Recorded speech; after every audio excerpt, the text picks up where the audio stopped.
Jai Hind students.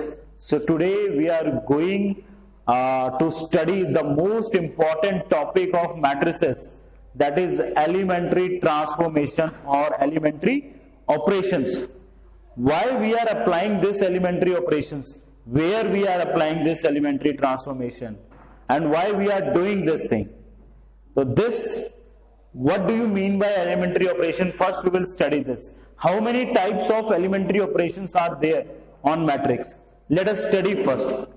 तो सबसे पहले टॉपिक जो है आपका एलिमेंट्री ट्रांसफॉर्मेशन या ऑपरेशन ऑफ ए मैट्रिक्स कौन से होते हैं? तो तीन प्रकार के एलिमेंट्री ट्रांसफॉर्मेशन होते हैं, और अगर देखा जाए तो ये 6 प्रकार से, 3 जो रो पे लगते हैं और 3 कॉलम पे लगते हैं. यानी we have basically will say कि 3+3, और अगर वैसे देखा जाए तो हमारे पास चाहे रो पे चाहे कॉलम पे, तो 3 रो के लिए 3 कॉलम के लिए वही सेम चीज. तो वी हैव 6 एलिमेंट्री ऑपरेशंस. सो जो भी हम स्टडी करेंगे वो रो और कॉलम दोनों के लिए स्टडी करेंगे. तो फर्स्ट जो ऑपरेशन है एलिमेंट्री ऑपरेशन, इसको बहुत ध्यान से समझना, because it is very important to find out the inverse of a matrix using elementary transformation, whether by row operations or whether by column operation. So study properly, watch carefully. The first one is interchange of any 2 rows or column. ये कौन सा operation है जिसमें हम किसी भी रो या किसी भी कॉलम को क्या कर सकते हैं? चेंज कर सकते हैं. क्या कर सकते हैं? चेंज. वैसे टोटल मैंने आपको कितने कहे? टोटल है 6 एलिमेंट्री ऑपरेशन, जिसमें 3 रो एलिमेंट्री ऑपरेशंस हैं, रो पे लगते हैं, और +3 कॉलम एलिमेंट्री ऑपरेशंस. दोनों सेम ही है. ये बस फर्क इतना है, जब रो पे लगाना है तो रो को रो माना जाएगा, जब कॉलम पे लगाना है तो column. The first one is interchange of any 2 रोज और कॉलम. ठीक है. द ऑपरेशन ऑन मैट्रिक्स क्या होता है?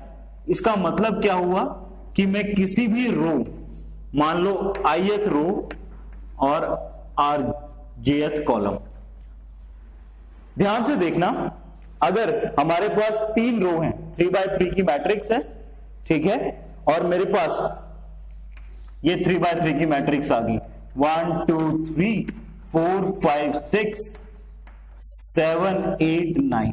तो this is what? R1, this is R2, this is R3. सो अगर मैं लिखता हूं कि मुझे R1 इंटरचेंज करनी है किसमें? R3 में. ये जो बोथ वेज का साइन होता है ना, इसका मतलब ये होता है कि R1 R3 में चेंज हो रही है और R3 R1 में. अगर मुझे किसी भी 2 रो को इंटरचेंज करना है तो I have to use this sign. मुझे ये साइन यूज करना है. इसका मतलब ही होता है कि R1 R3 में चेंज हो रही है और R3 R1 में. सो अगर मैं लिखता हूं R1 इंटरचेंज टू R3, 2 रो को इंटरचेंज करना है, तो A मैट्रिक्स की वैल्यू कितनी आ जाएगी? R1 R3 में और R3 R1 में. बीच वाली जो रो है वो सेम टू सेम रहेगी. और अगर यही ऑपरेशन मुझे कॉलम पे लगाना है तो I of Cj, ith row will interchange in jth row. Column. ith row interchange in jth row. ith column interchange in jth column. This is कि ये ith column of a matrix interchange with jth column of the matrix. Clear हुआ है? सो अगर मुझे कोई column change करना है, सो C1 interchanges C2. सो ये आ जाएगा A. कॉलम कौन सा होता है? This is C1, this is C2, this is C3. Clear?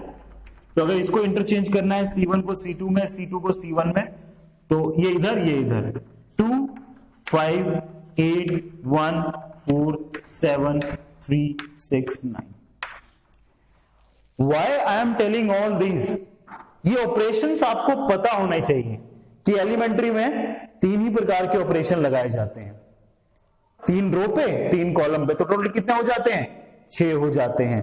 Clear? अब देखो, तो ये पहला आप समझ में आ गया होगा कि अगर मुझे कभी किसी रोज को, दो रोज को इंटरचेंज करना है या दो कॉलम को इंटरचेंज करना है, तो how to write this thing, कैसे मैं लिखूंगा उसको। ओके, अब come to second operation, multiplication of all elements of a row और a column by a non zero constant. मैं किसी भी रो या कॉलम की क्या जरूरत पड़ने पे किसी भी कांस्टेंट से क्या कर सकता हूं, मल्टीप्लाई कर सकता हूं। ये इसकी सेकंड क्या है, ऑपरेशन है। So the operation on matrix by the operation, ये क्या होगा, इसका operation on matrix A by R ith, ठीक है, k time r ith row, और you can say that ci approaches to k time ci। ये होता है जब हम कोई चीज, जैसे R1 में कोई चीज चेंज कर रहे हैं तो हम सिंगल एरो लगाते हैं कि हम R1 को किसमें चेंज कर रहे हैं, इसमें चेंज कर रहे हैं। फॉर एग्जाम्पल, जैसे A मैट्रिक्स है 2 4 6 1 2 1 3 4 5। अब मुझे R1 को चेंज करना है, R1 चेंजेस टू, किसमें चेंज हो रही है, जब दोनों तरफ साइन आता है तो इंटरचेंज, जब एक तरफ साइन आता है उस तरफ को आगे की तरफ एरो आता है तो R1 चेंजेस, R1 चेंज कर रहा है किसमें, 2 टाइम R1। क्लियर हो गया है? R1 को मैं चेंज कर रहा हूं किस चीज से, किसी कांस्टेंट को R1 से क्या कर रहा हूं, मल्टीप्लाई कर रहा हूं। तो now I can write like this, ये कितना हो गया, 4 8 12, the rest of the rows are same. Clear? यही चीज कॉलम पे भी लगाई जा सकती है। C2 changes to 1/2 C2। Clear? कोई भी नॉन जीरो कांस्टेंट हो सकता है। तो देखो, ये C1 है, ये C2 है, ये C3 है, rest of the column same आ जाएंगे। तो 2 1 3 6 1 5 सेम है, ये क्या आ जाएगा 2, ये 1 2। क्लियर हो गया है? कोई भी मैट्रिक्स पे जब ऑपरेशन लगाते हैं हम एलिमेंट्री, तो हम पहले ऑपरेशन लिखते हैं और ऑपरेशन लिखने के बाद फिर मैट्रिक्स को चेंज करते हैं। तो ये है पहले दो ऑपरेशन, सबसे पहला इंटरचेंज वाला, second multiply with any constant, किसी भी कांस्टेंट, नॉन जीरो कांस्टेंट से किसी भी रो या कॉलम को हम क्या कर सकते हैं, मल्टीप्लाई कर सकते हैं। मेन चीज जो देखने वाली है वो है लिखने का तरीका। When we interchange the things, रो और कॉलम, तो हम ऐसे इसको डिनोट करेंगे। When we multiply with any of the constant, तो जिस रो को चेंज कर रहे हैं, R1 का मतलब R1 अप्रोचेस या R1 चेंजेस टू, यानी R1 चेंज हो रहा है किसमें, 2 टाइम R1 में। Clear? Pause the video to note down. Third operation, it is applicable for row also and it is applicable for column also. Okay, now addition to or subtraction from the element of a row oblique column the corresponding element of another row oblique column multiplied by any non-zero scalar. So मैं इसका मतलब आपको समझाता हूं। हमारे पास कोई भी matrix है, कोई भी मैट्रिक्स, लेट ए मैट्रिक्स में ले लेता हूं, ए मैट्रिक्स को मैं ले लेता हूं 2 4 5 3 1 2 3 6 2। ठीक है, हमने ये मैट्रिक्स ले ली, ए मैट्रिक्स। क्लियर? अब ये जो ऑपरेशन की बात हो रही है, इस ऑपरेशन का मतलब है अगर मैं किसी भी रो या किसी भी कॉलम को, जैसे ये R1 है, ये R2 है और ये R3 है, ये C1 है, ये C2 है और ये C3 है। अभी तक आपने क्या पढ़ा कि मैं किसी भी रो या कॉलम को क्या कर सकता हूं, इंटरचेंज कर सकता हूं। सेकंड, आपने ये पढ़ा कि मैं किसी भी रो या कॉलम में चेंजेस कर सकता हूं with multiply with any constant with that row और column k time r1। Third हम ये पढ़ेंगे कि मैं किसी भी रो और कॉलम में कोई भी रो और कॉलम ऐड कर सकता हूं, किसी भी रो और कॉलम में कोई भी रो और कॉलम ऐड कर सकता हूं और उसे चेंज कर सकता हूं। दूसरा, इसी में किसी भी रो और कॉलम, जैसे सपोज करो मुझे चेंज करना है इस R1 को, ये तो फर्स्ट ऑपरेशन था, ये सेकंड था, ठीक है, और थर्ड क्या है, मैं किसी भी जिस रो को मुझे चेंज करना है या जिस कॉलम को चेंज करना होता है वो हमेशा पहले लिखा जाता है। जैसे I want to change R1 changes, ये देखो ये साइन किसका है, चेंजेस का, R1 चेंजेस, R1 किसमें चेंज हो रहा है, तो अगर मैं किसी दो रो को ऐड करूंगा तो पहले मैं उसको लिखता हूं जो चेंज हो रही है, बाद में मैं उसको लिखता हूं जो चेंज नहीं हो रही। R1 को चेंज कर रहा हूं, R1 प्लस ट्वाइस R2, जो चेंज नहीं हो रही है उसके साथ मैं किसी भी कांस्टेंट को मल्टीप्लाई कर सकता हूं विद नॉन जीरो स्केलर। मेरी बात समझ आ गई है? मैं किसी भी उसको मल्टीप्लाई कर सकता हूं जो चीज चेंज नहीं हो रही है। अब इस स्टेटमेंट का मतलब यह है कि R1 चेंज हो रहा है, ठीक है, बट जो लास्ट में लिखा जाता है वो नंबर चेंज, वो रो या कॉलम चेंज नहीं होता। क्लियर? तो अब क्या बन जाएगी ये matrix, A is equal to R2 तो चेंज नहीं होगा और R3 का कोई जिक्र ही नहीं है, तो मैं उसको तो ऐसे ही लिख लेता हूं। चेंज क्या हो रहा है, R1 क्या चेंज हो रहा है, R1 में क्या ऐड करूं, ट्वाइस ऑफ R2, तो R1 में ऐड करना है twice of R2, 6 plus 2 8, multiply किया 2 से और 4 से ऐड कर दिया 6, मल्टीप्लाई किया 2 से 4 और इसमें ऐड कर दिया 9, यानी करस्पॉन्डिंग एलिमेंट्स को क्या करते हैं हम, इसके नीचे वाला जो फर्स्ट है फर्स्ट के साथ, सेकंड के साथ, लाइक दिस। सो ये ऑपरेशन होता है थर्ड, ये लिखा है एडिशन टू और subtraction from the elements of a row the corresponding element of another row multiplied by any non scalar.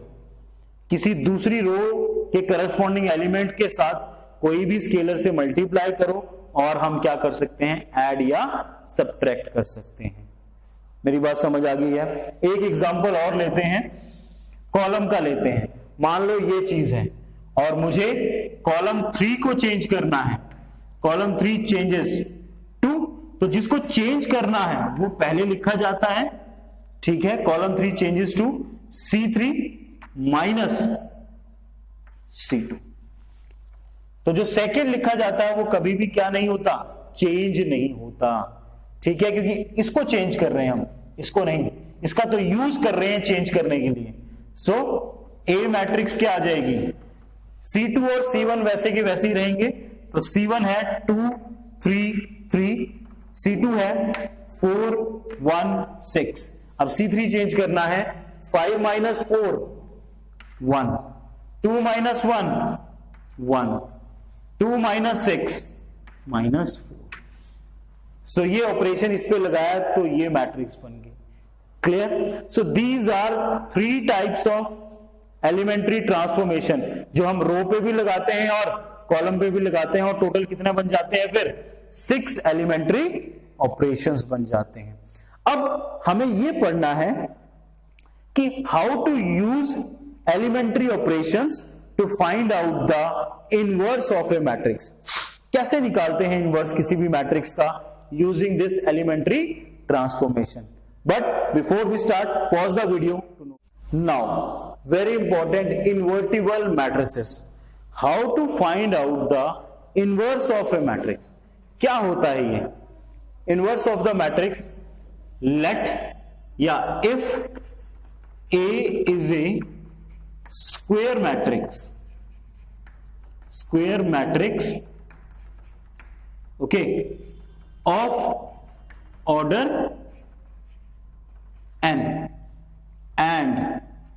and B is also a square matrix A square matrix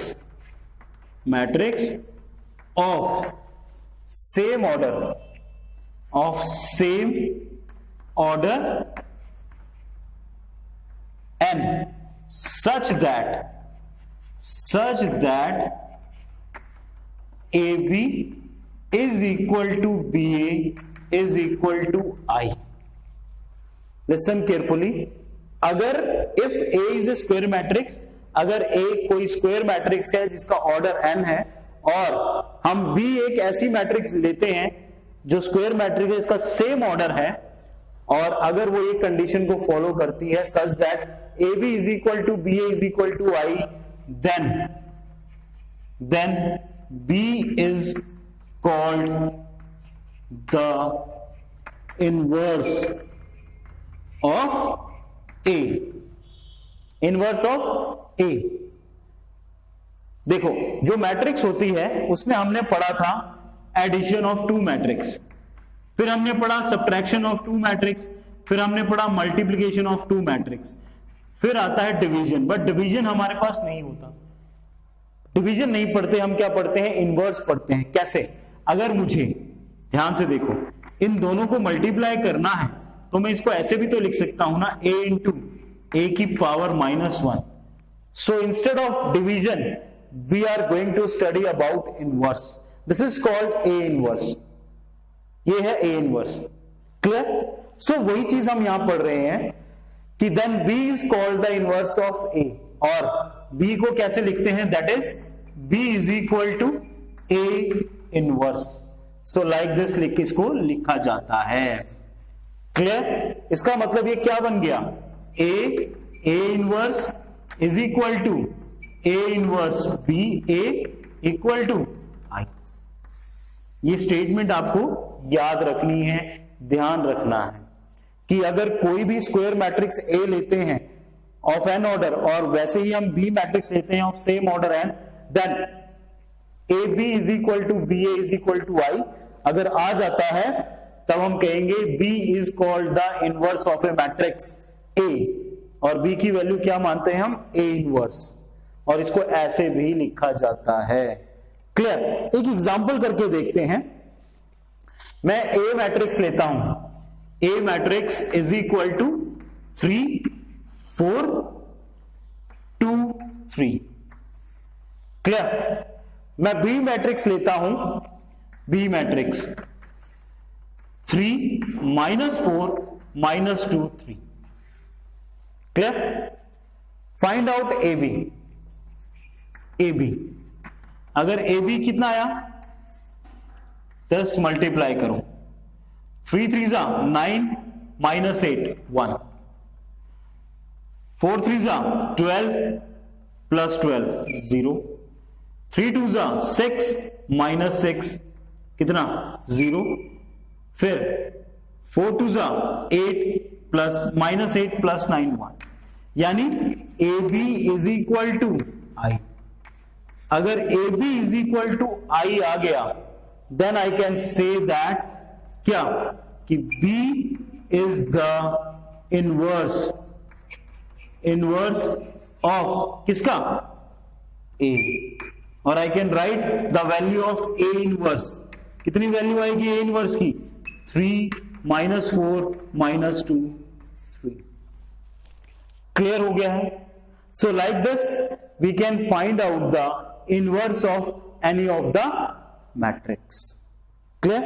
आप BA करके देखेंगे तो भी ये same आएगा, I ही बनेगा। Clear हो गया है? नाउ लिसन, अब हम ये बात करते हैं कि इनवर्स किस मैट्रिक्स का नहीं निकाला जा सकता। जैसे स्क्वायर और रेक्टेंगुलर, दो प्रकार की मैट्रिक्स हैं। तो जो स्क्वायर मैट्रिक्स होती है, ये ध्यान से सुनना, जो स्क्वायर मैट्रिक्स होती है, स्क्वायर, उसका इनवर्स, वेदर इनवर्स एग्जिस्ट करता है और डज नॉट एग्जिस्ट, हो भी सकता है नहीं भी हो सकता स्क्वायर मैट्रिक्स का। बट जो रेक्टेंगुलर मैट्रिक्स होती है, रेक्टेंगुलर मैट्रिक्स का जो होती है उसमें इनवर्स डज नॉट एग्जिस्ट होता है, डज नॉट एग्जिस्ट। यानी किसी भी रेक्टेंगुलर मैट्रिक्स का हम इनवर्स नहीं निकाल सकते।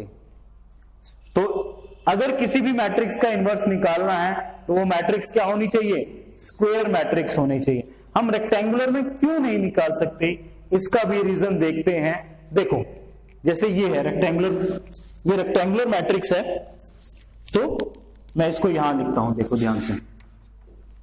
मान लेते हैं हमारे पास ए मैट्रिक्स है जिसका ऑर्डर है क्या, 2 into 3। क्लियर?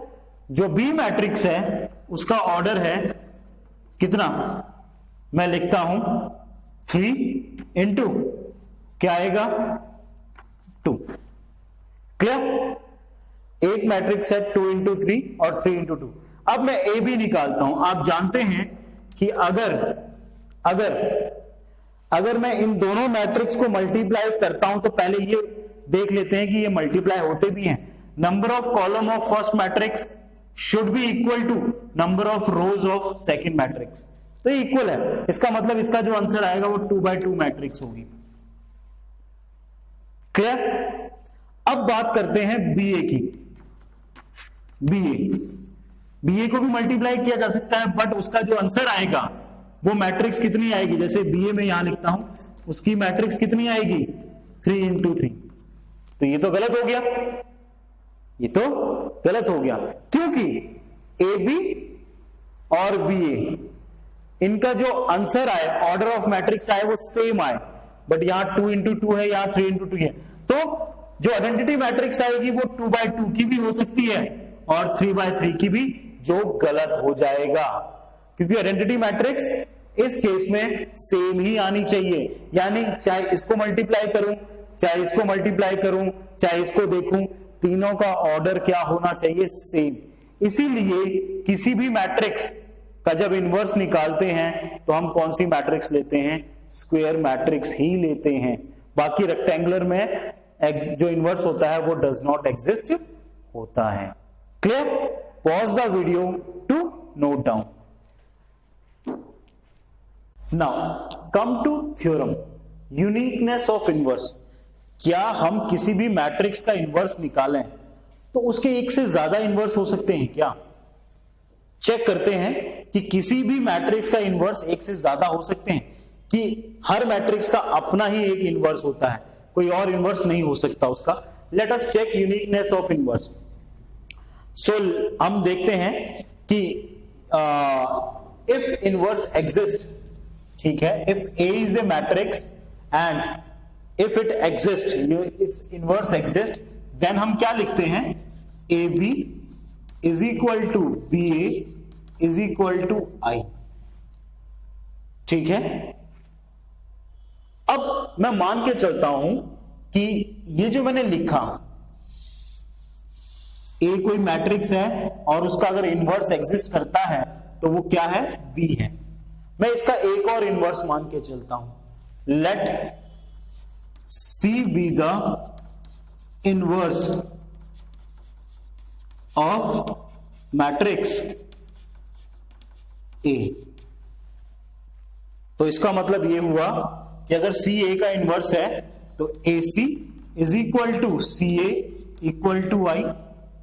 बिल्कुल, क्योंकि अगर किसी भी मैट्रिक्स का इनवर्स होता है तो उसको ऐसे ही लिखा जा सकता है, जैसे यहां पे अगर इसका इनवर्स एग्जिस्ट करता है तो मैंने क्या माना था, बी, मैंने इसका एक और इनवर्स मान लिया। अब देखते हैं, मैं बी इसका इनवर्स था, बी को लिखता हूं, बी के साथ आई को मल्टीप्लाई करता हूं, कोई फर्क पड़ेगा? आप जानते हैं कि आइडेंटिटी मैट्रिक्स के साथ किसी भी मैट्रिक्स को मल्टीप्लाई करो तो वही मैट्रिक्स बन जाती है। तो बी को आई बी लिखा जा सकता है। ओके, अब ध्यान से देखो, क्या आई की वैल्यू मैं यहां पे सी ए लिख सकता हूं, लिख सकता हूं आई की वैल्यू में सी ए, क्योंकि ये किसके इक्वल है। क्लियर हो गया? आई की जगह मैंने क्या लिखा, सी ए। अब ए बी की जगह क्या मैं आई लिख सकता हूं और सी आई कितना आ जाएगा, सी। यानी बी और सी क्या है, अलग अलग नहीं है। इसका मतलब ये हुआ कि हर एक मैट्रिक्स का जिसका इनवर्स निकाला जाता है उसका इनवर्स क्या होता है, यूनिक होता है। आप उसके दो इनवर्स नहीं निकाल सकते। This is the theorem, uniqueness of the inverse. Clear हो गया है। अब बात करते हैं, तो आप अगर आप कभी आपको आता है कि यूनिकनेस ऑफ इनवर्स थ्योरम जो है वो प्रूव करनी है कि वेदर इसका एक ही इनवर्स होता है और नहीं, तो सो आप लिख सकते हैं let A B a matrix, A B a matrix if its inverse exist, then AB is equal to BA is equal to I and let C be the inverse of matrix A। तो इसको ऐसे लिखा जा सकता है। Then फिर हमने इसको प्रूव किया कि B और C अलग अलग नहीं है, वो एक ही है। नाउ एक प्रॉपर्टी है जिसको अभी हम प्रूव करेंगे, दैट इज AB का inverse is equal to B inverse A inverse. A B का inverse is equal to B inverse A inverse. But before I start, pause the video to note down this uniqueness of the inverse. Now so come to this property, A B का inverse is equal to B inverse A inverse. कैसे prove होती है? अब देखो, हमें पता है कि अगर ए इनवर्स इज इक्वल टू क्या होता है, आई होता है। We know that. So can I write like this, A B और ए बी का inverse is equal to I. लिख सकते हैं, yes we can write like this. A B कोई मैट्रिक्स है और उसका इनवर्स अगर मैं दोनों को मल्टीप्लाई करूंगा तो किसके इक्वल आएगा, आई के इक्वल आएगा। ठीक, अब देखो टू प्रूव, अब ध्यान से देखना, जब भी हम मैट्रिक्स में मल्टीप्लाई करते हैं किसी भी इनवर्स को, तो या तो वो प्री मल्टीप्लाई होता है या पोस्ट मल्टीप्लाई होता है। यानी या तो वो पहले मल्टीप्लाई होता है, जैसे ये देखो ऐसे लिखते हैं ना, A inverse is equal to A inverse A is equal to I. तो या तो वो प्री मल्टीप्लाई होता है या पोस्ट मल्टीप्लाई होता है, दोनों तरफ, एक तरफ नहीं, दोनों तरफ।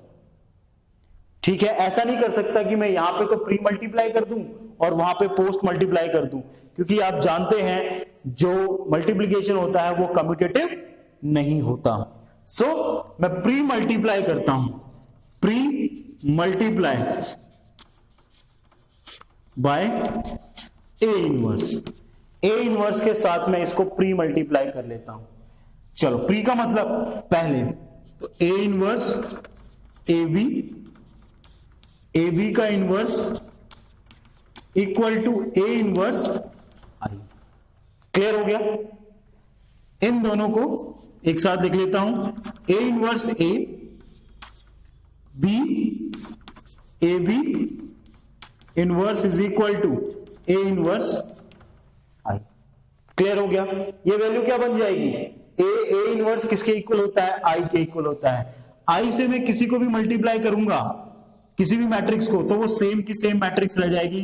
तो बी, ए बी का inverse is equal to A inverse. Clear हो गया है? कोई डाउट तो नहीं? Again pre multiply by B inverse. अब हम क्या करते हैं, इसको दोबारा से प्री मल्टीप्लाई करते हैं, किसको, बी इनवर्स को। सो बी इनवर्स को मैं मल्टीप्लाई करूंगा तो ये आ जाएगा B inverse B A B का inverse is equal to B inverse A inverse. Clear? ये फिर से क्या बन गया, आई, ये आया ए बी का inverse is equal to B inverse A inverse. So hence proved. So like this we can prove this property. कभी एग्जाम में आती है, प्रूव दैट ए बी का inverse is equal to B inverse A inverse. So like this you can prove it. Clear? Pause the video to note. Now inverse of a matrix by elementary operation. अब हम क्या करेंगे, elementary operation की help से किसी भी matrix का inverse निकालेंगे, किसी भी स्क्वायर मैट्रिक्स का। So let X A and B are square matrix of order N. ध्यान से सुनना, हम क्या निकालेंगे, हम किसी भी मैट्रिक्स का इनवर्स निकालेंगे। तो किसी भी मैट्रिक्स का इनवर्स निकालना हो तो आपने अभी पढ़ा था, मैंने आपको बताया था A inverse is equal to A equal to I, और A B is equal to B A is equal to I. मेरी बात समझ आ गई, क्लियर? सो मैं इसको भी इसी फॉर्म में लिखता हूं, x is equal to A B और x is equal to A B.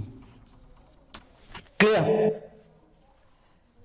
अब ध्यान से देखो, अगर मैं इसको कंपेयर करता हूं, x equal to A B है, इसका मतलब यह है कि जब हम इनवर्स निकालते हैं एलिमेंट्री ट्रांसफॉर्मेशन से, तो या तो हमें सबसे पहले क्या डिसाइड करना है कि whether we apply row operations और एलिमेंट्री कॉलम ऑपरेशन। क्यों?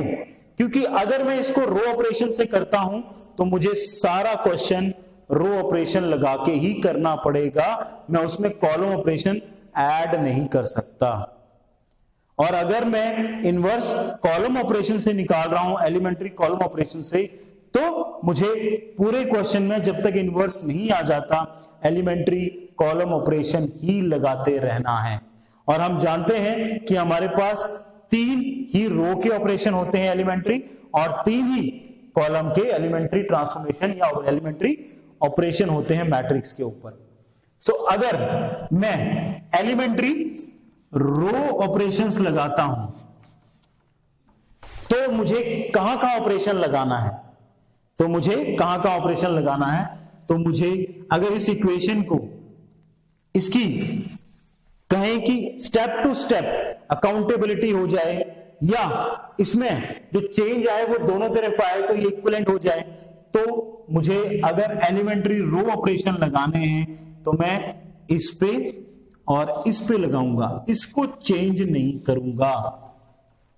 मेरी बात समझ आ गई? जो ऑपरेशन इस तरफ लगेगा वही ऑपरेशन इस तरफ लगेगा, बट इस पे ऑपरेशन नहीं लगेगा अगर मैं रो पे लगा रहा हूं तो। Clear?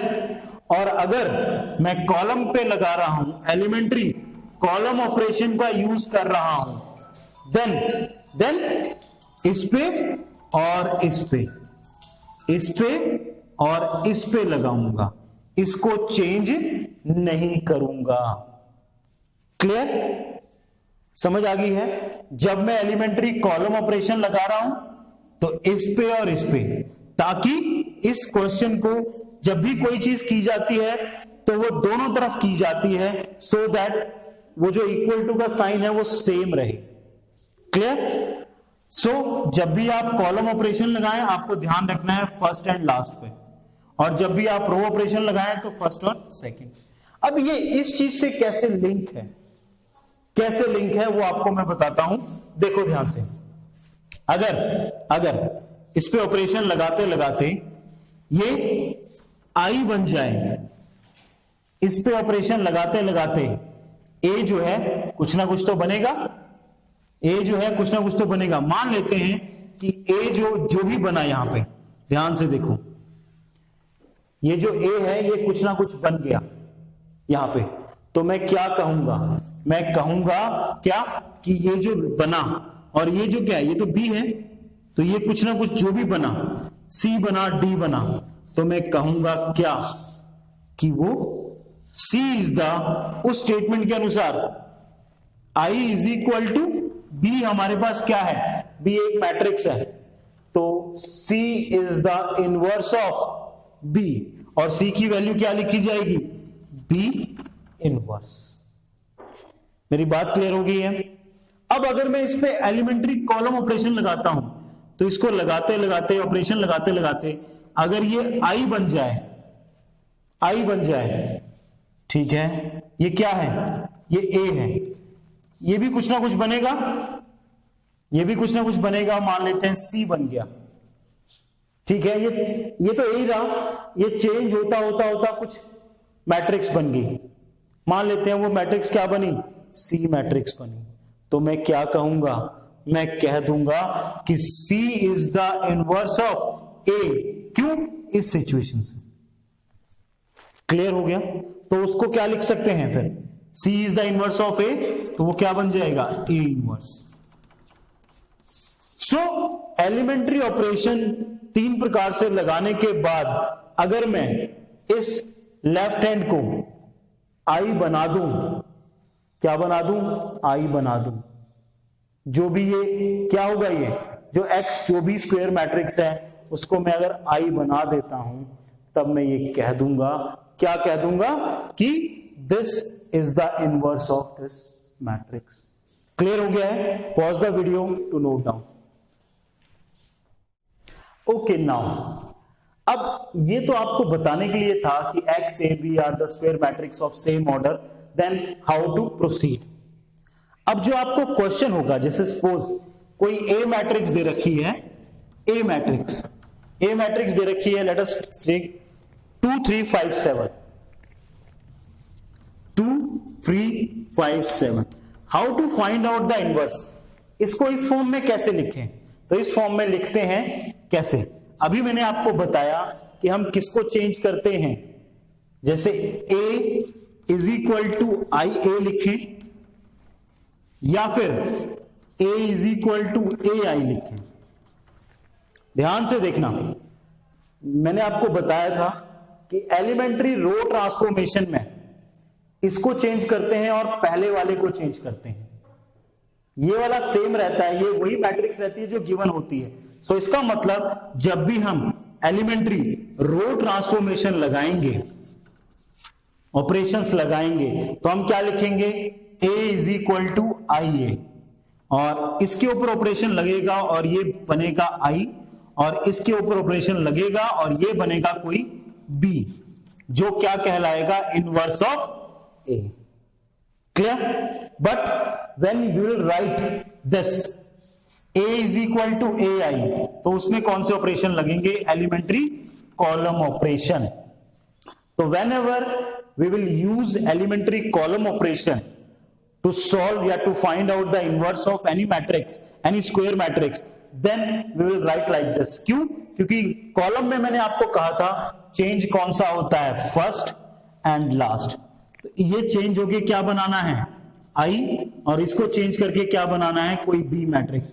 Yeah, this will be the remain same and this will consider as the inverse of A, किस चीज से, इस प्रॉपर्टी से। क्लियर हो गया है?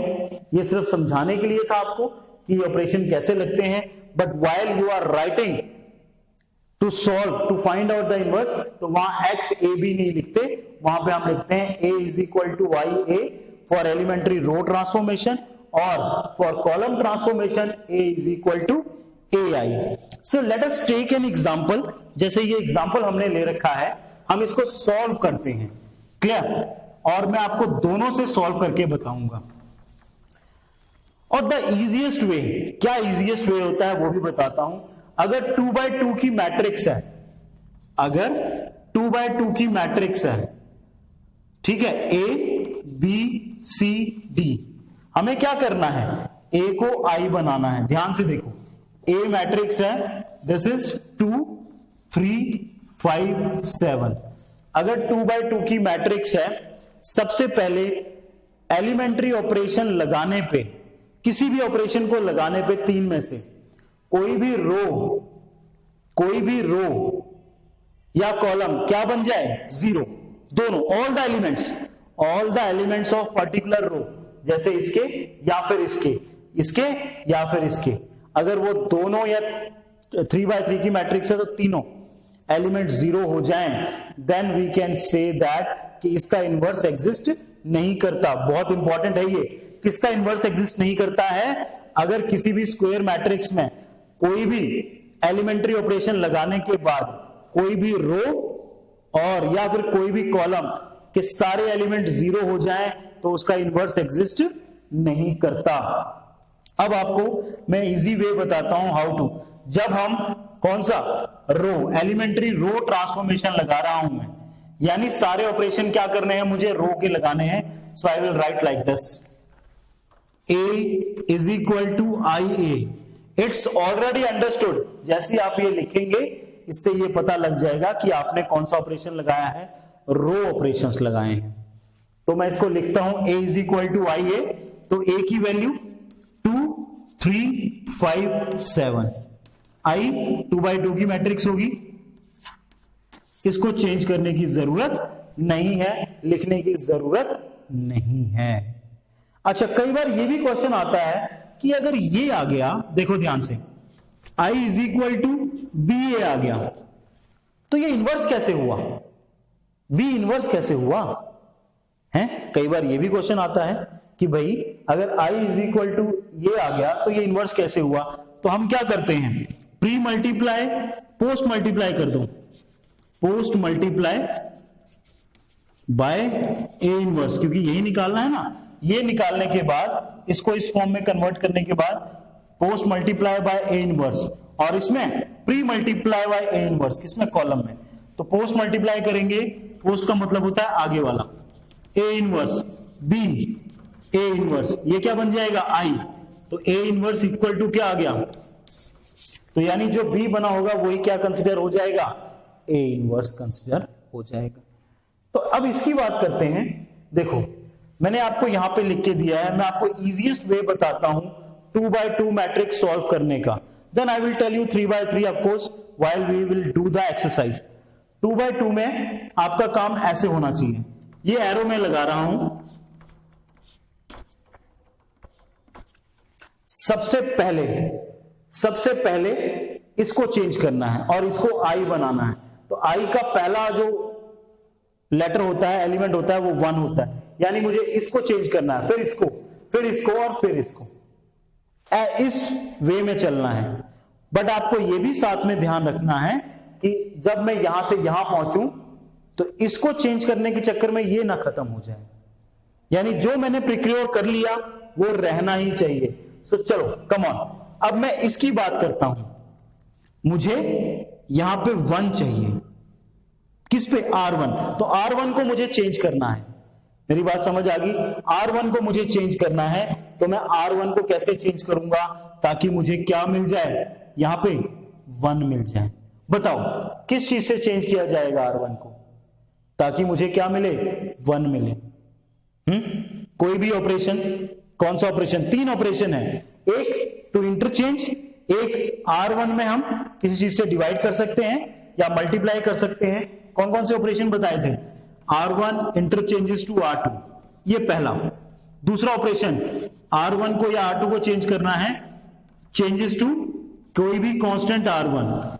तीसरा, R1 में हम कोई भी रो और किसी भी रो को ऐड कर सकते हैं विद कांस्टेंट के साथ मल्टीप्लाई करके, और कोई भी चीज ऐसे, ये 3 ऑपरेशन यूज होते हैं।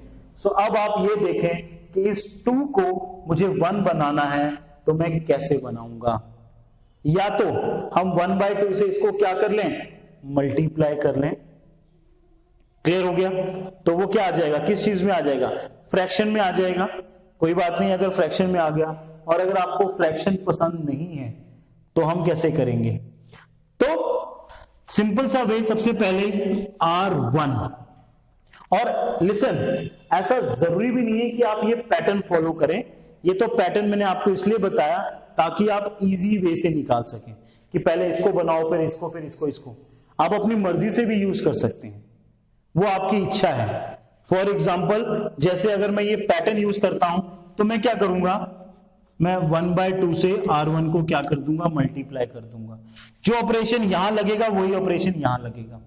एक ऑपरेशन में ये लगाया, दूसरा ऑपरेशन देखो, अगर मैं ये नहीं लगाता हूं तो मैं एक ऑपरेशन और लगा सकता हूं, मैं R2 को चेंज करता हूं। ध्यान से देखना,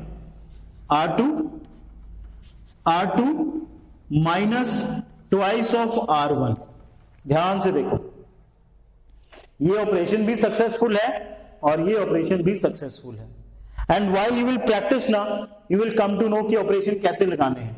तो आप किसी भी ऑपरेशन को लगाएं, मैं इस ऑपरेशन को लगाता हूं, इस ऑपरेशन को R2 माइनस 2R1, तो चेंज क्या नहीं हुआ, R1 चेंज नहीं हुआ, सेकंड नंबर कभी चेंज नहीं होता, तो R1 तो ऐसे ही लिखा जाएगा।